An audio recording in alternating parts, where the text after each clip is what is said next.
When I was 10, I thought I was the world's greatest undercover agent. My target? The big blue cookie jar on top of the fridge. See, my mom had this strict no sweets before dinner rule, but every afternoon around 3 o'clock she'd head into the backyard to water her garden. That was my window.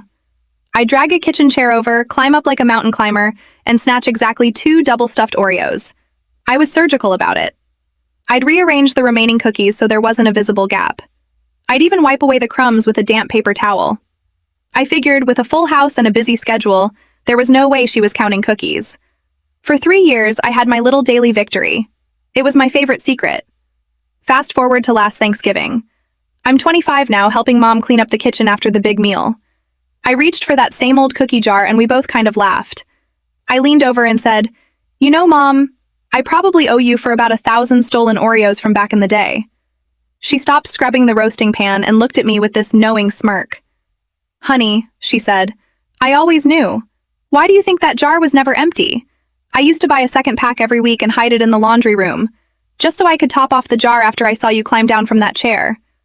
My heart just dropped. She wasn't just letting me get away with it.